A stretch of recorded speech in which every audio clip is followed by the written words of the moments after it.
teg loxo ñu daal di ñëw si ki nga xam ne que moo di mbiru Abdou Nguer liberté provisoire bi nga xam ne itam sàkkoon na ko lu yees am na si à la dernière minute donc nag c'était prévisible. La demande de mise en liberté provisoire introduite par Abdou Nguer et ses avocats a été rejetée malheureusement pour lui. Donc ki nga xam ne que moo di Abdou Nguer rejeté neen exactement liberté provisoire bi nga xam ne itam doon na ko daal di sàkku mu nekk une décision bi nga xam ne itam wàcc na sans surprise pour deux camps et surtout que le procureur y avait déjà opposé son niet catégorique.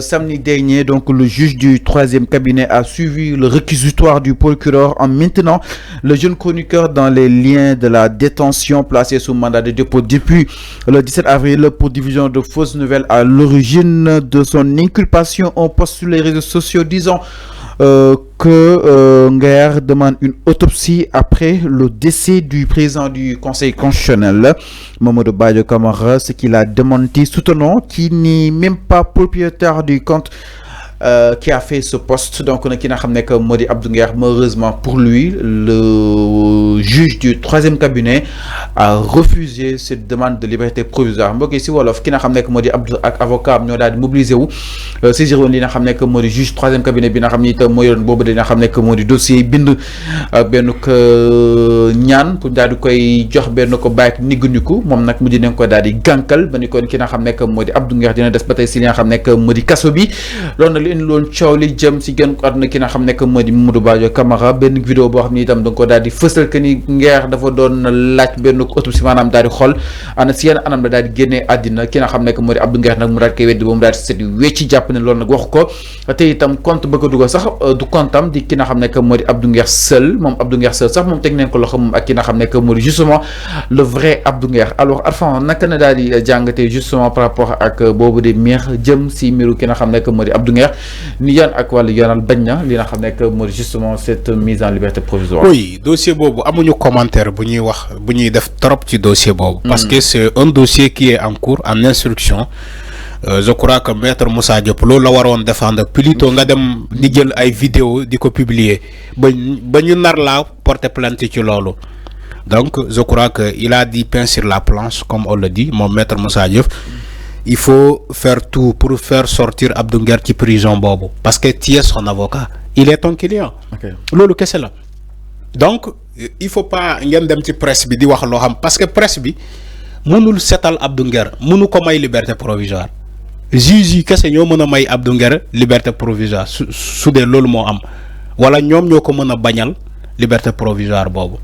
Donc je crois que plutôt lolu mo am sens. Mais c'est pas de venir au niveau de la presse et de dire que oui, voilà, oui, Abdou Nguer sa luñ koy topé ñun avocat yi xamuñu. Non, bien sûr xam ngeen parce que vous avez le dossier en main. Yeen yor ngeen dossier bi. Il faut arrêter de manipuler les Sénégalais. Parce que dañu né bu mu démé dañ ko brandir des vidéos, ñu né ko yow ya wax li mu né man la, yow ya nek ni mu né man la des vidéos, on lui a montré des vidéos. Maintenant, quand on vient au niveau de la presse, on dit... Enfin, mais Abdou Nguer, bon, monter vidéo, non, mais selon ses avocats, waxoon nañ ko fii ni que xamuñu lu ñu toppee Abdou Nguer.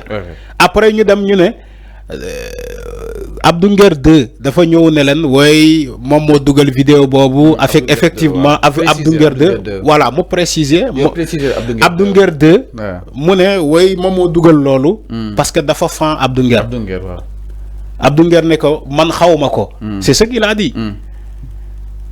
Moo tax ma ne la. léegi wax ji foofu closeul nga jàpp ni. non closeul lan lay closer. Abdou Nguer. oui neen dugalul vidéo bi. oui jàpp nañ ki ko dugal moom compte TikTok bi jàpp nañ ko moom compte TikTok bi. loolu la ñu wax loolu la ñu wax ci presse bi. nee na waxul ni. non il faut préciser loolu la ñu wax ci presse bi. préciser loolu.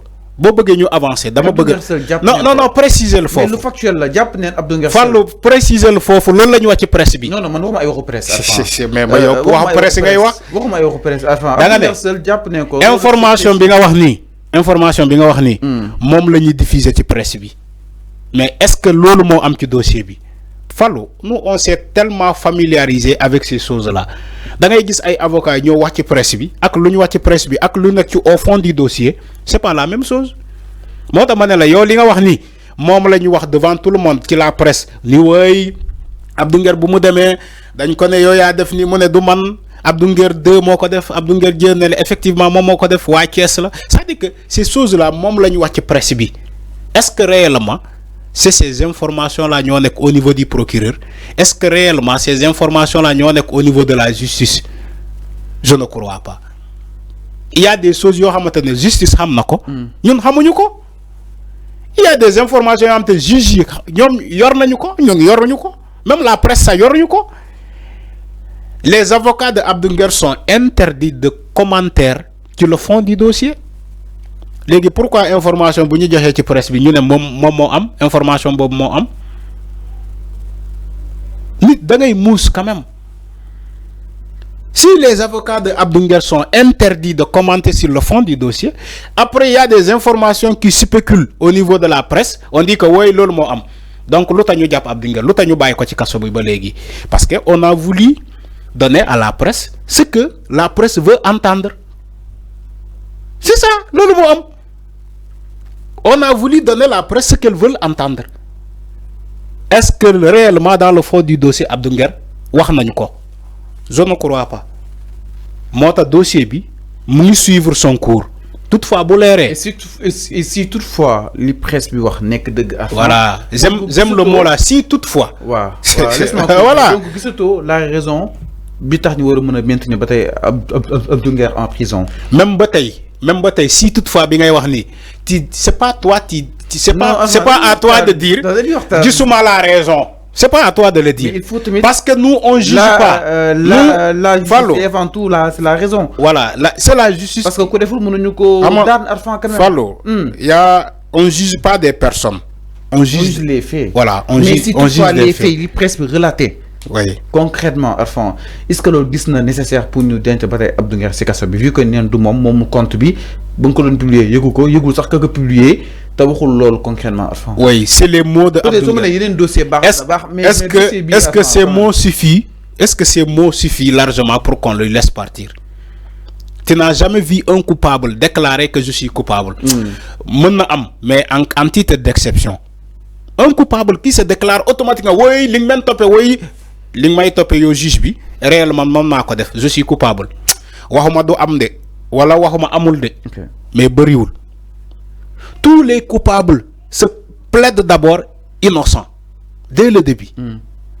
Tous les coupables là la wax ils plaident dès le début je suis innocent bayi len ma madame defuma dara mais au final avec les enquêtes approfondies mu dem ba d'accord ni que waaw man mako def même les tueurs là les criminels là début bi day ne bàyyi leen ma day xataraayu defuma dara ñu dem ci information judiciaire ou bi information judiciaire ci moom ñu dem enquête ba jàpp démanteler le réseau mu ñëw mu doog a accepter ni que moom nii laa ko rayee man maa ko rey ñu dem ci la scène où la scène a eu lieu mu def requalification des faits tout ça reconstitution des faits merci mu def reconstitution des faits tout ça mais pourtant ce criminel là au début il avait plaidé innocent bàyyi leen ma defuma dara moo tax ma ne la tout ce qui se dit au niveau de la presse attention c'est pas loolu du loolu moo am ci les dossiers judiciaires là dama lay alerter pour nga bañ a tomber ci ay erreurs.